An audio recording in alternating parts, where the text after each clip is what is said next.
Kalau tubuh kita ini nggak ada pengampunan. Jadi kita bersyukur. Kalau masih punya tubuh, minta ampun, diampuni. 1 Yohanes 1 ayat 9, kalau kita mengaku dosa kita, itu hanya kalau waktu ada tubuh kita. Malaikat tidak ada tubuh, makanya malaikat sekali berdosa, buang. Dalam Judas itu dikatakan, disimpan, dihukum, tidak ada pengampunan. Jadi makanya kita ini, saudaraku, masih hidup ini, masih bisa bernapas, bersyukur kepada Tuhan, dan kita harus menjadikan kesempatan itu mendengarkan firman Tuhan untuk semakin membentuk hidup kita, memperbaiki hidup kita. Dan firman Tuhan katakan, sampai hidup kita ini masuk dalam puncaknya, yaitu disebut ya mendidik orang dalam kebenaran. Dengan demikian tiap-tiap manusia kepunyaan Allah diperlengkapi untuk setiap perbuatan baik. Kiranya Tuhan tolong kita ini terjadi bagi kita.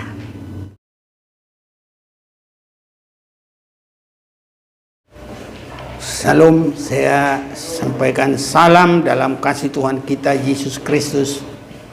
Kita bersyukur malam hari ini Tuhan masih beri kesempatan bagi kita beribadah kepada Tuhan. Kita akan membaca Alkitab kita ini,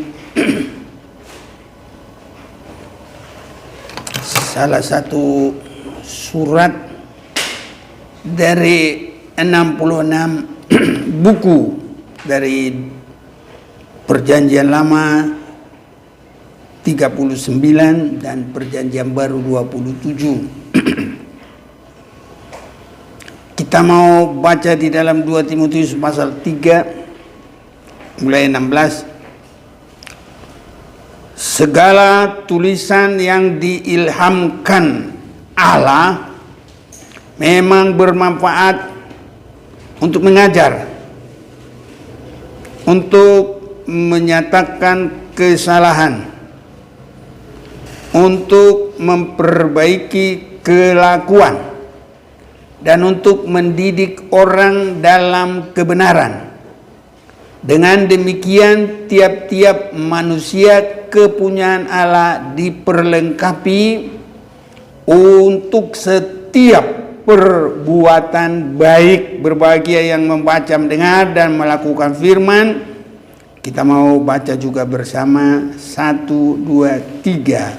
Segala tulisan yang diilhamkan Allah memang bermanfaat untuk mengajar, untuk menyatakan kesalahan, untuk memperbaiki kelakuan, dan untuk mendidik orang dalam kebenaran.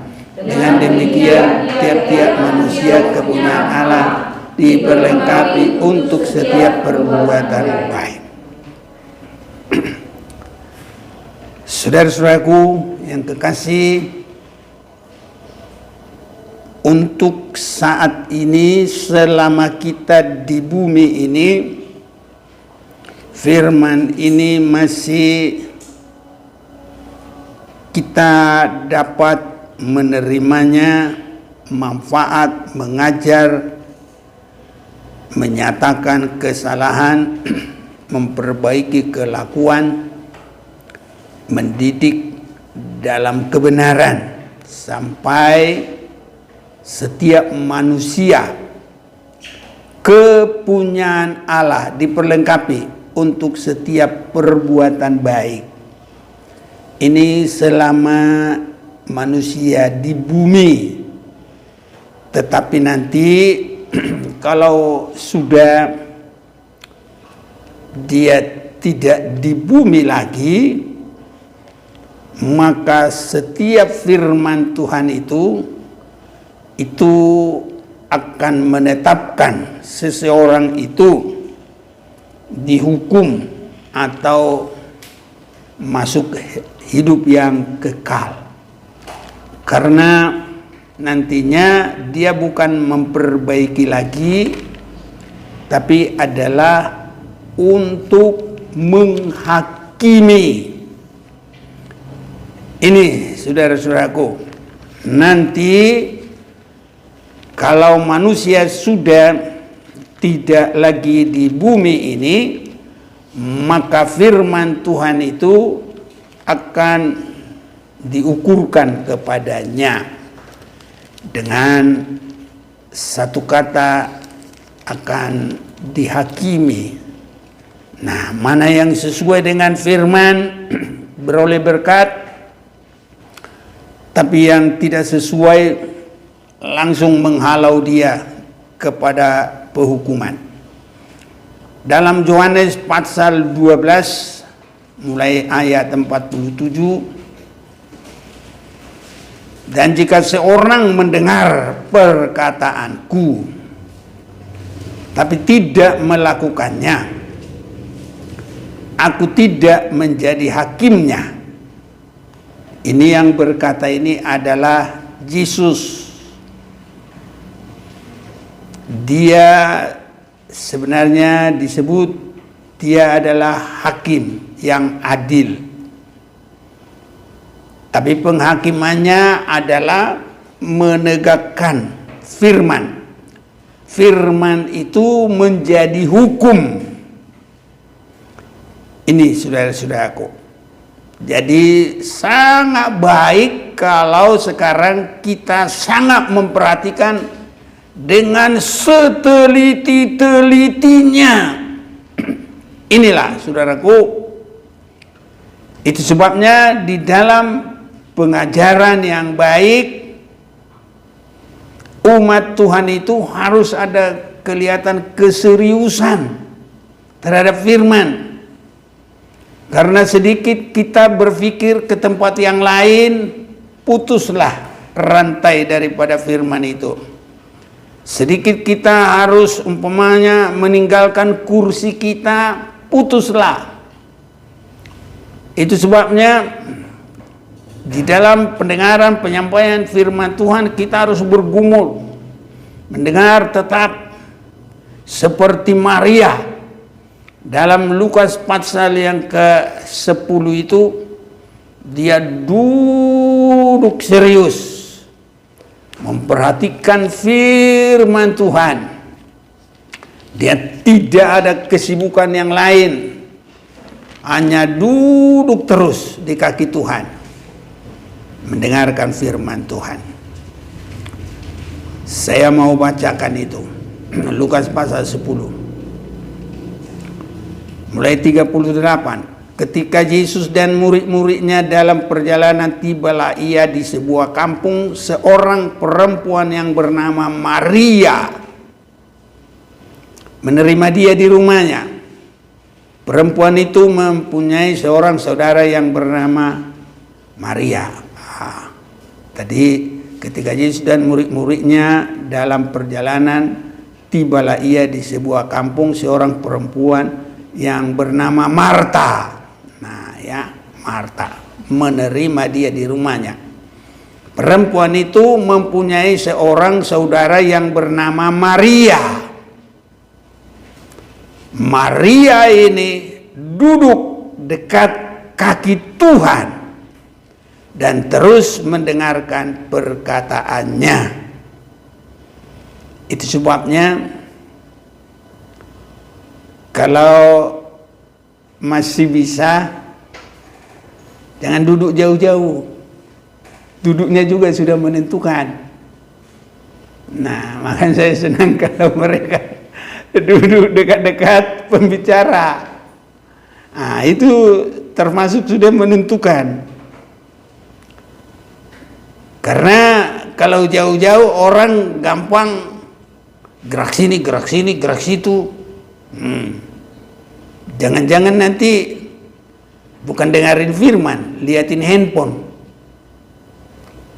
Ini biasanya itu kalau yang di depan itu nggak mau dia, tapi yang belakang banyak yang mau. Nah, ini Jadi perempuan itu mempunyai seorang saudara bernama Maria. Maria ini duduk dekat kaki Tuhan. Nah ini, jadi kalau di antara kita ini nggak ada yang begini, masih ada jarak ini. Tapi kalau Maria begitu, saudaraku, supaya kita bisa semakin melihat. Makanya kalau masih ada di depan tempat, rebut di depan.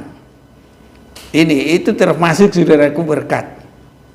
Nah, duduk dekat kaki Tuhan dan terus mendengar perkataannya. Ini terus. Jadi kalau masih bisa mendengarkan firman Tuhan, ditahan sedikit. Ini kalau tidak, sebelum itu persiapkan semua. Nah, sehingga nanti kita bisa meraih duduk dekat dan terus mendengar. Ini, saudara-saudaraku, mengapa demikian? Karena firman itu selagi di sini itu terus memperbaiki. Tapi nanti kalau sudah di dalam, kita tidak di bumi ini lagi. Nah, ini saudara-saudaraku, inilah yang kita perhatikan.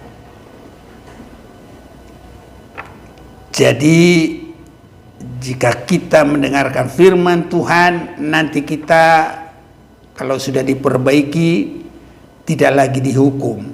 Tapi kalau sekarang kita tidak menggunakan waktu diperbaiki, pasti nanti akan rugi, dihukum. Dan hukuman itu tidak ada yang separuh-separuh. Tinggal dua tempat, di surga atau di neraka. Nggak ada di tengah-tengah, nggak ada di pinggir-pinggir, nggak ada, saudara-saudaraku, dekat pintu, nggak ada itu. Nah, kalau di surga masuk di dalam, kalau di neraka masuk di neraka, nggak ada di pinggir-pinggir. Nggak boleh, saudara-saudaraku, langsung. Nah, jadi kita bersyukur sekarang ada kesempatan, ya, kita usahakan. Nah, puji Tuhan, yang ada ini berusaha, saudaraku, sudah Minggu ya, Sabtu ya, Rabu ya, puji Tuhan. Ini kemurahan Tuhan dan semua saudara-saudaraku, ya, memang kemurahan Tuhan sekarang bisa online. Tapi online itu kan tambah jauh lagi. Berkati yang paling baik apa tadi? Duduk dekat dengan kaki Tuhan. Nah, ini yang kita rebut, saudaraku. Jadi kalau boleh usahakan jangan online. Tapi berkat yang paling terakhir, jangan sampai tidak online.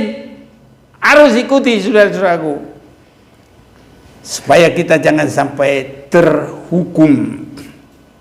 Sementara sekarang di bumi ini itu memperbaiki. Bagaimana dia memperbaiki? Setelah kita mendengar, seperti gereja mula-mula, hati mereka dijamah, digerakkan. Baru di dalam hatinya, apa yang harus kami perbuat? Nah, ini. Kalau anak yang terhilang itu dapat berkat langsung. Karena apa? Dia tidak harus bertanya-tanya, dia tidak harus menunggu. Dia langsung bereaksi, datang dengan kesadaran, minta ampun atas kesalahan dan memperbaiki. Inilah, saudara-saudaraku, makanya untuk sekarang itu mendengar firman masih dibangun, dibentuk, masih diberkati. Tapi kalau nanti sudah dalam kehidupan di luar di dunia ini, di luar tubuh kita ini, kalau tubuh kita ini nggak ada lagi, nggak ada pengampunan. Jadi kita bersyukur. Kalau masih punya tubuh, minta ampun, diampuni. 1 Yohanes 1 ayat 9, kalau kita mengaku dosa kita, itu hanya kalau waktu ada tubuh kita. Malaikat tidak ada tubuh, makanya malaikat sekali berdosa buang. Dalam Judas itu dikatakan disimpan, dihukum, tidak ada pengampunan. Jadi makanya kita ini, saudaraku, masih hidup ini, masih bisa bernapas, bersyukur kepada Tuhan, dan kita harus menjadikan kesempatan itu mendengarkan firman Tuhan untuk semakin membentuk hidup kita, memperbaiki hidup kita. Dan firman Tuhan katakan sampai hidup kita ini masuk dalam puncaknya, yaitu disebut ya mendidik orang dalam kebenaran. Dengan demikian tiap-tiap manusia kepunyaan Allah diperlengkapi untuk setiap perbuatan baik. Kiranya Tuhan tolong kita ini terjadi bagi kita. Nah, jadi orang yang pintar itu harus memperhatikan, saudaraku, kalau dibilangin harus senang, nggak boleh marah, karena masih diingatkan. Jadi kita ini harus memperhatikan, karena disebut di sini dengan demikian tiap-tiap manusia kepunyaan Allah diperlengkapi untuk setiap. Setiap itu banyak itu. Nah, kalau seandainya kita dalam pembicaraan, dalam perjalanan, dalam tindakan, dalam pikiran, dalam semua, saudara-saudaraku, ya, jadi kita harus ada perkembangan. Tidak boleh sama, kecuali kalau sudah sempurna bertahan. Tapi saya yakin kalau sempurna pasti diangkat oleh Tuhan. Ini saudara-saudaraku. Tapi diangkat atau tidak diangkat, yang penting kita harus berkembang sampai disempurnakan. Untuk itu, saudara-saudaraku, kita harus mengenal firman dengan baik. Harus mengerti firman dengan baik. Saya mau memberikan contoh obat. Obat itu kan maksudnya menyembuhkan. Tapi kalau tidak mengerti obat, jangan main-main, itu racun. Nah, nggak tahu dosisnya juga, dihantam lagi, ya overdosis, mati saudara-saudaraku. Nah, jadi kalaupun kita tidak mengerti sampai sedalam-dalamnya, tepung demi tepung yang dijadikan jadi obat itu, minimal kita harus menurut petunjuk dari dokter. Kalau dia bilang sekali 2 hari ya sekali 2 hari, sekali 1 hari ya 1 hari, 1 hari 3 ya 3, 1 hari 2 ya 2, itu minimalnya. Kalau kita bisa ngerti seperti dokter, wah, nah itu udah nggak ketahuan lagi, udah benar-benar hebat itu, excellent. Iya kan? Tapi kalaupun kita nggak mengerti, karena kita masing-masing ada jurusan-jurusannya, ya minimal harus jadi penurut. Haleluya, saudaraku. Nah, ini sangat baik, saudara-saudaraku. Ya, dan harus mengenal. Nah, ini tadi ya, mengenal. Di dalam Alkitab ini tadi kita sudah baca pengenalan itu. Satu, diilhamkan Allah, bermanfaat untuk mengajar. Nah, jadi mengajar itu begini. Untuk menyatakan kesalahan. Jadi di sini juga dosa manusia juga ditunjukkan. Kesalahan itu ditunjukkan. Semua ditunjukkan. Mencuri ditunjukkan, berzina ditunjukkan, sampai detailnya berzina ditunjukkan. Seperti di perjanjian lama ada, saudara-saudaraku. Nah, kalau orang tidak mengerti sasarannya, Alkitab ini adalah semua ditunjukkan. Pekerjaan Allah, kebaikan Allah, semua. Nah, perkataan iblis ada juga di sini ditulis. Hati-hati saudaraku kalau kita nggak mengerti. Makanya kayak obat tadi harus dimengerti. Kita harus mengerti. Jadi di sini juga ada banyak kata-kata dari iblis. Tahu nggak ada di sini kata iblis? Ya banyak. Waktu Adam dan Hawa, iblis berkata. Itu bukan firman Tuhan. Itu kata setan, jelas-jelas kata iblis. Waktu Yesus dicobai, yang berbicara siapa? Ya iblis. Tapi ditulis di kitab suci.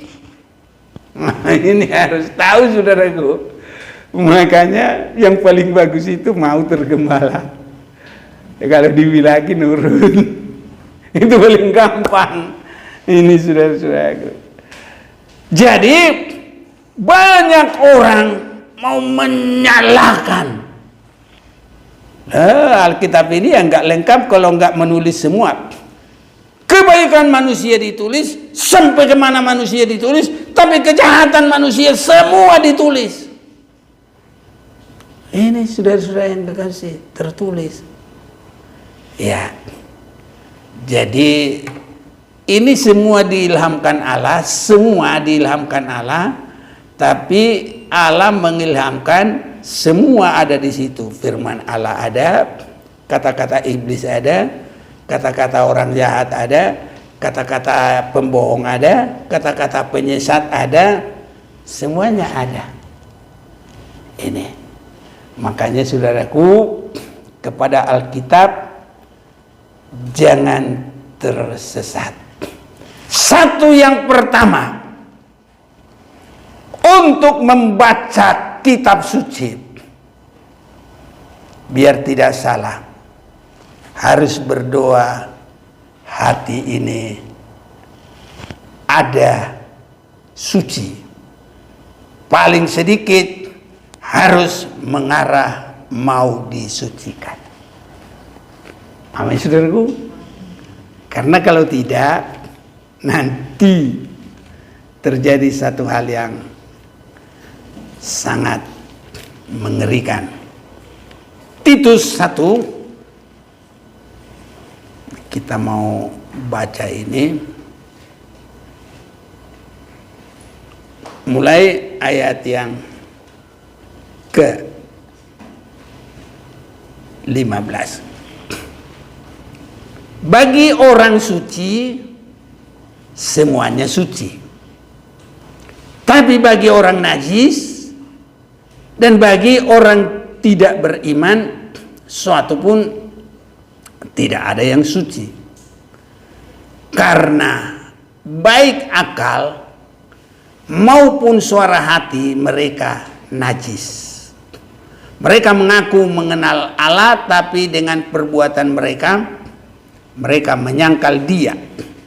Mereka keji dan durhaka dan tidak sanggup berbuat sesuatu yang baik. Itu sebabnya kita harus berdoa, sucikan hatiku, supaya Alkitab ini terus menjadi pendorong bagi kita menyatakan kesalahan, memperbaiki kelakuan, membawa kita kepada pengudusan sampai disempurnakan. Ini saudaraku. Tapi kalau memang hatinya itu tidak baik, nanti Alkitab ini macam-macam dia bilang. Ada yang ngomong porno, ada. Ini saudara-saudaraku. Ada yang bilang cerita, ya macam-macam. Ini. Jadi itu sebabnya saudara-saudaraku, kalau kita baca Alkitab, karena memang kita sedikitnya sudah minta ampun dan harus benar-benar ada kerinduan untuk disucikan. Ini saudara-saudaraku. Jadi banyak di akhir zaman ini untuk menyatakan bahwa Alkitab ini palsu, seolah-olah dibuat, itu buku porno. Di sini ada banyak peperangan, pembunuhan. Kalau kita nggak tahu sejarahnya itu, nanti dibilang lagi Alkitab orang Kristen garis keras. Ini saudaraku. Jadi kalau waktu bangsa Israel berjalan dari sudah beragama mulai dari Gunung Sinai, sudah ada peraturan agama, sudah ada peraturan Taurat, sudah diajar kebaikan, sudah diajar bagaimana yang bukan kehendak Tuhan. Tapi karena perjalanan mereka memang masih harus melewati banyak negara, ya taruhlah bangsa, dulu nggak disebut negara ya, karena sekarang ini sudah republik baru disebut negara, kerajaan lah ya, atau suku lah, bangsa ya. Ini jadi kadang mereka sudah minta permisi, istilahnya kalau kecil-kecilan kulunun, artinya permisi, tapi nggak dibolehin. Ya Tuhan bilang udah tumpas, ya mereka itu tumpas. Ini saudaraku. Jadi itu supaya mereka bisa sampai ke tanah Kanaan. Jadi setiap yang menghalangi tumpas, Jeriko menghalangi enggak? Menghalangi, ditumpas enggak? Ya ditumpas. Dengan caranya Tuhan menolong bangsa Israel. Cuma keliling. Nanti hari ke-7 kali keliling, hancur semua. Tembok yang begitu lebar, diperkirakan mobil di atas tembok bisa, saudaraku, jalan. Itu temboknya luar biasa. Ya harus. Tapi kalau kita di dalam Yesus sama sekali nggak boleh. Jangankan menyakiti, musuh saja harus dikasih makan. Ini saudaraku. Jadi harus ngerti. Semua harus ngerti. Memang kalau nggak tahu Alkitab ini repot, saudaraku. Itu sebabnya orang yang mau menyalahkan, kalau cari kesalahan tidak ada, tapi harus dilihat dari awal apa maksudnya. Nah, kenapa harus datang itu firman begitu? Sejarahnya itu bagaimana itu harus turun begitu. Nah, ini saudara-saudaraku harus ada. Tapi kalau harus ujuk-ujuk dipelesetin ke sini, pelesetin ke sana, pelesetin ke sana. Lah, orang yang paling ganteng, yang paling kuat kalau dipleseti ya terpleset. Ini saudaraku. Tapi untuk yang mempleseti aja, bukan untuk semua. Makanya kalau kita hidup rindu kepada kekudusan, apalagi kalau sudah masuk kepada kekudusan, baca firman Tuhan itu enak, bukan enak lagi. Enak. Kita senang sekali, saudaraku. Udah berapa jam? Nggak terasa berapa jam. Pernah nggak mengalami begitu? Semoga jadi pernah ya. Enak, saudaraku, kalau sudah gitu. Karena apa? Ini adalah perlengkapan rohani, makanan rohani. Enak, saudara-saudaraku. Ya. Jadi saya sedikit kasih contoh dulu. Mulai dulu kita dari Kejadian pasal 3. mulai ayat 1. Adapun ular ialah yang paling cerdik dari segala binatang di darat yang dijadikan oleh Tuhan Allah. Ular itu berkata kepada perempuan itu, tentulah Allah berfirman, semua pohon dalam taman ini jangan kamu makan buahnya, bukan? Saudara-saudaraku, yang berbicara di sini siapa? Ular, bukan Tuhan, bukan orang. Ular. Tapi ular itu dirasuki oleh setan, atau artinya dirasuki itu dikuasai, dibimbing kepada kehendaknya. Ini saudaraku. Jadi iblis masuk kepada ular. Kenapa begitu? Supaya menarik hati dari Hawa. Karena ular itu disebutkan adalah binatang darat yang dijadikan oleh Tuhan. Adalah ular itu dari yang paling cerdik, ya. Jadi paling cerdik. Ini saudara-saudaraku, paling pintar. Kalau memang yang pintar itu menyenangkan saudara-saudaraku, ya. Jadi karena kecerdikannya Hawa itu juga mulai saudaraku, mulai sedikit miring, akhirnya ya tersesat kepada ular. Itulah ya iblis, saudara-saudaraku, ya. Ini sekarang 45.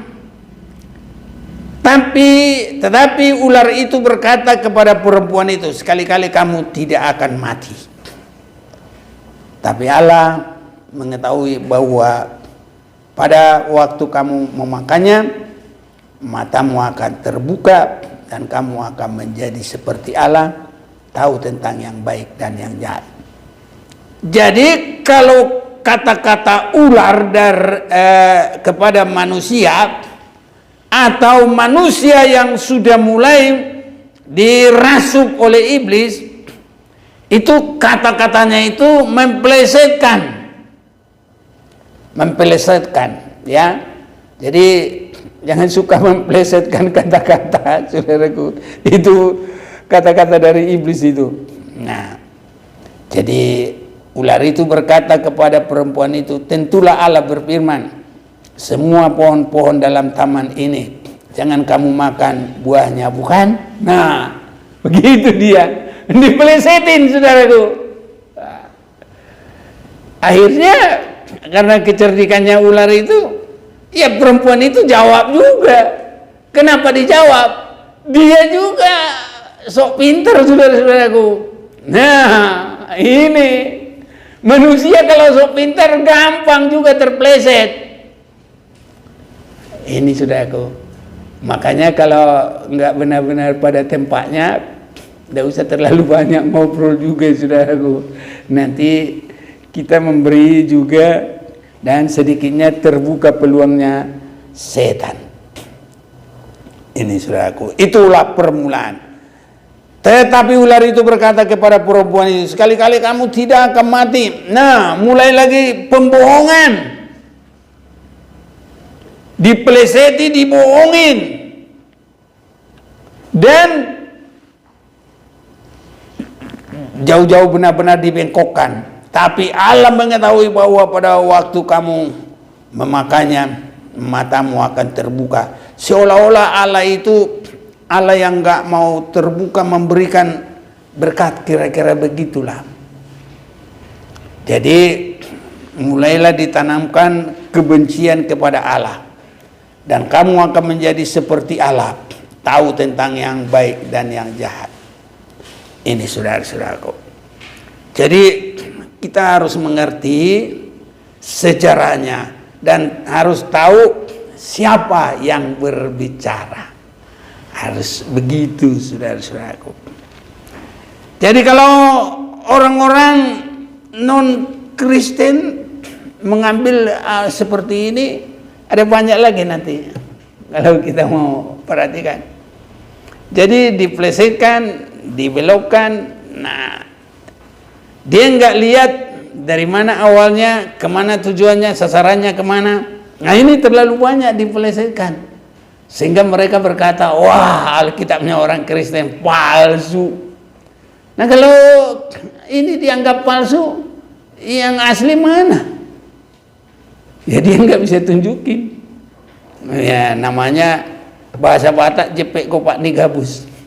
Jadi orang bohong itu nggak usah jauh-jauh larinya, memang langsung kelihatan saudara-saudaraku ya. Itu sama aja dengan seperti kodok di bawah tempurung.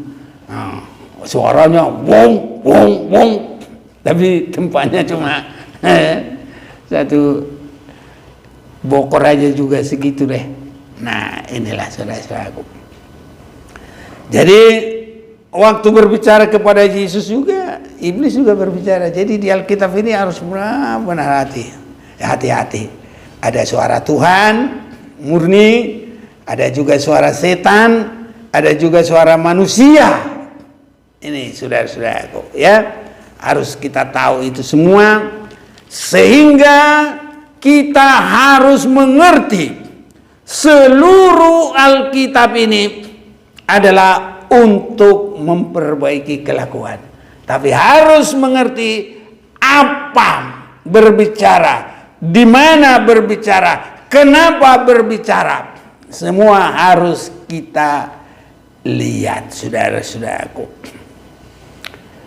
Jadi memplesetkan dan membohongi itu terlalu banyak, saudara-saudaraku, sampai pun manusia yang dibawa oleh setan untuk membohongi. Ada lagi hal-hal yang menjadikan orang-orang lain berkata Alkitab ini palsu. Nah, mari kita mau baca Matius pasal 28. Banyak orang ragu karena diplesetin Yesus tidak mati dan Yesus tidak bangkit. Nah, ada juga di kitabnya orang lain yang kemudian agama itu lahir beberapa ratus tahun kemudian. Nah, dia nggak mengerti awalnya mengapa demikian. Langsung aja mereka katakan, ini saudaraku, seperti tadi sifat tabiat iblis memplesetkan. Dusta mahkamah agama, Matius 28 mulai 11. Ketika mereka di tengah jalan, ini murid-murid yang penjaga kubur. Ya, beberapa orang dari penjaga itu, penjaga kubur ya, ke kota dan memberitahukan segala yang terjadi itu kepada imam-imam kepala. Apa yang terjadi? Bahwa batu itu sudah terguling karena ada terjadi seperti getarannya gempa. Nah, jadi pintu kubur itu terbuka. Yesus bangkit dari sana dan tidak ada lagi di situ. Begitu itu diberitakan, langsung terjadi perundingan. Ini ayat 12. Dan sesudah berunding dengan tua-tua, mereka mengambil keputusan lalu memberikan sejumlah besar uang kepada serdadu-serdadu itu dan berkata, kamu harus mengatakan, nah ini, kamu harus mengatakan bahwa murid-muridnya datang malam-malam dan mencurinya ketika kamu sedang tidur. Ini membuat banyak keraguan-raguan umum. Tapi kalau umat Tuhan sudah harus mengerti, Yesus saja sudah bilang, nanti hari ketiga kamu ke Yerusalem ya, aku jumpai di situ, aku akan bangkit, kita ketemu di situ. Sudah begitu. Cuma kadang-kadang murid-murid ini juga kurang yakin juga, saudaraku. Jadi dia langsung juga lari ke kubur membuktikan. Ya memang pada saat itu, apalagi sudah ada kata-kata dari ini laskar-laskar ini dan tua-tua banyak banyak yang ragu. Nah, ini saudaraku, bahkan umum, jadi tidak tahu lagi mana yang benar. Benarkah Yesus itu bangkit? Ya itu kenyataan. Benarkah dia tidak bangkit? Nah itu kata-kata dari laskar bersama dengan tua-tua yang sudah menggaji. Nah, kata orang sana langsunglah diambil itu jadi kitab suci. Kata-kata dari yang dipelesetkan setan itu tadi. Ini saudara-saudaraku. Itu. Tapi kita sudah mengerti. Jadi memang kata setan itu selalu mempelesetkan, termasuk. Dan berkata, kamu harus mengatakan bahwa murid-muridnya datang malam-malam dan mencurinya. Nah inilah yang di kitab sucinya orang itu disamarkan. Selalu mereka berkata disamarkan. Bukan Yesus, tapi disamarkan.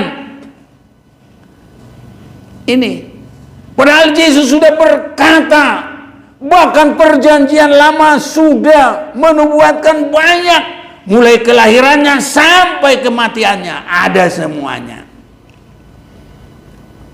Ini saudaraku. Jadi orang yang tidak sungguh-sungguh mencari kebenaran, ya terpeleset. Orang yang mau mencari kebenaran aja masih bisa terpeleset, apalagi orang yang tidak mencari kebenaran. Ini saudara-saudaraku. Jadi 13 dan berkata, kamu harus mengatakan bahwa murid-muridnya datang malam-malam dan mencurinya ketika kamu sedang tidur. Sekarang orang mulai tambah lagi karang-karangan bohong-bohongan. Katakanlah bahwa si Judas yang disalibkan, macamlah dia ngomonglah, ya. Dan apabila hal ini kedengaran oleh wali negeri, kami akan berbicara dengan dia sehingga kamu tidak beroleh kesulitan apa-apa. Wah ini sekarang ini dibilang ini bohir, ini bohir. Ini sekarang begitu saudaraku.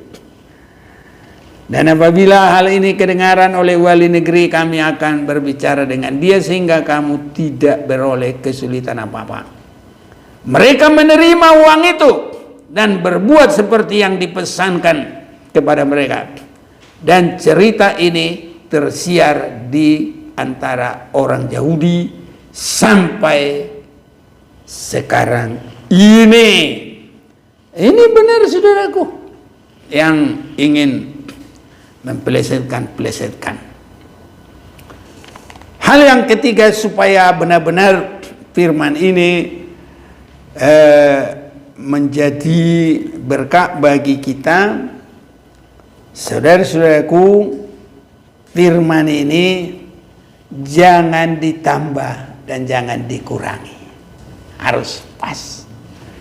Sering sekali banyak nambah-nambah, seperti tadi ditambahin, bukan Yesus yang mati, dicuri, disamarkan, apalah. Nah ini saudaraku. Dan mulai dari kepada Hawa, iblis itu begitu juga. Mana yang tertulis enggak semua diberitahu, mana yang tidak tertulis ditambahkan, menambah dan mengurang. Itu sebabnya penutup dari Alkitab ini disebut Wahyu 22 ayat 18. Aku bersaksi kepada setiap orang yang mendengar perkataan-perkataan nubuat dari kitab ini. Jika seorang menambahkan sesuatu kepada perkataan-perkataan ini, maka Allah akan menambahkan kepadanya malapetaka-malapetaka yang tertulis di dalam kitab ini. Jadi kalau ditambah-tambah, saudaraku, itu menambah penghukuman bagi dirinya. Jadi cukuplah apa yang sudah ditetapkan 66, ya. Dan itu angka penciptaan manusia 6. Ya. Penciptaan manusia hari yang ke-6. Ini saudara-saudaraku. Jadi kalau 66 jadi Alkitab.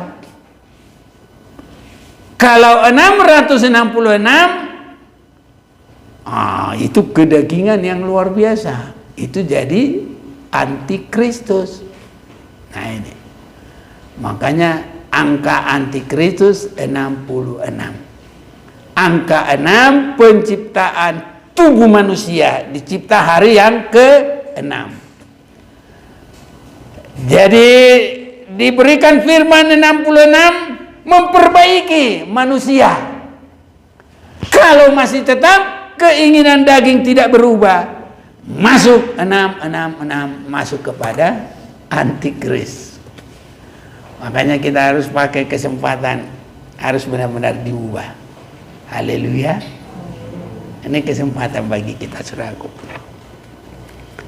Dan jika seorang mengurangkan sesuatu dari perkataan-perkataan dari kitab nubuat ini, maka Allah akan mengambil bagiannya dari pohon kehidupan dan dari kota kudus seperti yang tertulis di dalam kitab ini.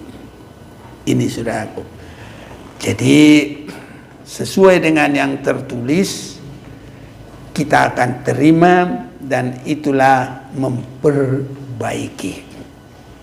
Dan yang terakhir sedikit lagi, kalau 6666 keinginan daging, memang di Alkitab ini semua dituliskan bagaimana itu dosa keduniawian, dosa keinginan daging. Ini saudaraku. Dan untuk memberitakan itu ada kadangkala yang vulgar. Nah, maksudnya juga di situ, kalau kejahatan manusia itu sudah masuk di dalam puncaknya, itu juga ditunjukkan bagaikan perzinahan rohani yang sangat dalam. Dan ada kalanya memberitakan itu vulgar. Nah, kita nggak usah baca ayat-ayat itu, saudara, nggak perlu. Nah, tapi bagi mereka yang ingin mempelesetkan, ingin membenarkan dirinya, ingin menjatuhkan orang lain, ingin mengata-ngatain orang lain, itu diberitahukan. Tetapi Alkitab ini semua dengan jelas. Firman Allah, kata-kata dari setan, kata-kata manusia, segala perbuatan manusia, baik dan jahat, diberitahu. Nah, makanya saudara-saudaraku, supaya semua itu membangun kehidupan kita, harus dulu ada kerinduan kepada kekudusan, apalagi masuklah di dalam kekudusan, supaya kita baca Alkitab jadi berkat. Sehingga apa yang dalam Titus tadi, ini saudara-saudaraku, firman ini harus jadi berkat bagi kita, bukan jadi tipuan iblis. Titus pasal 1 tadi ayat 15, bagi orang suci semua suci. Nah, jadi kita minta ampun atas kelemahan kita. Kita jadi suci. Supaya kalau kita baca firman, itu memperbaiki bagi kehidupan kita. Semakin meningkatkan kita. Hari demi hari semakin dibarui. Sampai tidak bercacat celah, siap bagi hari kedatangan Tuhan.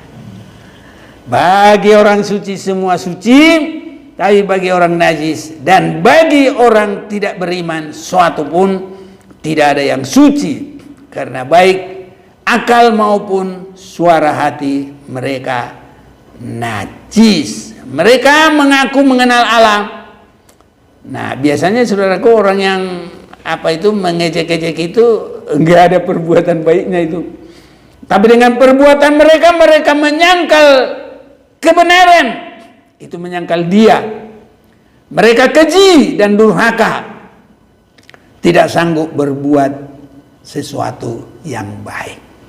Biarlah Tuhan kuatkan kita hari demi hari dibarui sampai tidak bercacat celah firman Tuhan, mulai dari darah penyucian, darah Yesus itu mengaku perbuatan lama, dan untuk ke depan setiap langkah kita diatur oleh kebenaran firman Tuhan, dan hari demi hari kita dibarui sampai Tuhan Yesus datang. Mari kita mau datang kepada Tuhan.